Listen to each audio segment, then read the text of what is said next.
এই নীলাদ্রি লেকের পর্যটন কেন্দ্রে এসে যেন খুঁজে পেলাম বাংলাদেশেই যেন এক টুকরো কাশ্মীর।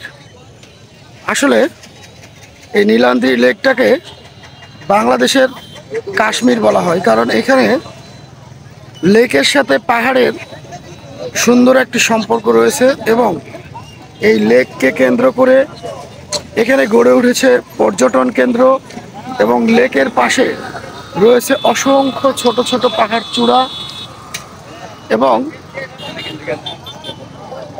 বিজিবি ক্যাম্প, সেই সাথে বাংলাদেশের সীমান্ত এলাকা। ওই যে সামনে দেখতে পাচ্ছেন, ওইটা হচ্ছে বাংলাদেশের সীমান্ত এলাকা। মানে এখান থেকে আমরা আর যেতে পারবো না, বাংলাদেশি বিজিবি অর্থাৎ বর্ডার গার্ডের অনুমতি ছাড়া এখান থেকে প্রবেশ নিষেধ। এই নীলাদ্রি লেক থেকে আমি আপনাদেরকে এই লেকের ভিউটি আপনাদের মাঝে তুলে ধরলাম।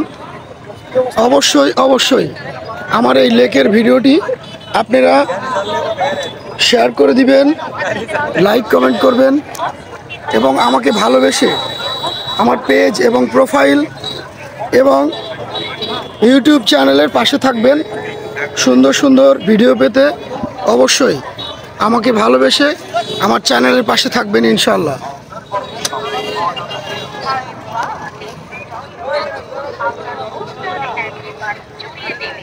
এই পাশে যেটা দেখতে পাচ্ছেন, এটাই হচ্ছে মেঘালয় পর্বতমালা, যা বাংলাদেশ সীমান্ত ঘেঁষে ভারতে অবস্থিত। এই ভারতে এই পাহাড়টি বাংলাদেশ আর ভারতকে যেন একটি বাউন্ডারির মতো করে নিরাপত্তা দিচ্ছে। ঠিক এই পাহাড়ের ওই পাশেই হচ্ছে ইন্ডিয়া, আর পাহাড়ের এই পাশে হচ্ছে বাংলাদেশ। পাহাড়ের কোল ঘেঁষেই হচ্ছে সীমান্ত, আর সীমান্ত জুড়েই এখানে রয়েছে বিভিন্ন রকমের পর্যটন কেন্দ্র।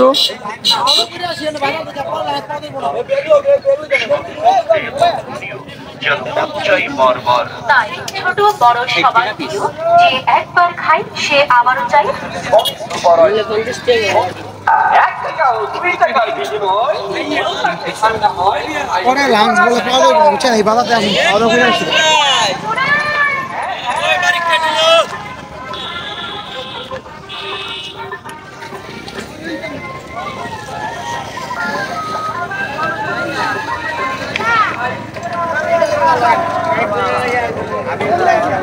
খাওয়া দাওয়া করে পরে আবার লাঞ্চ পাওয়া দিত না।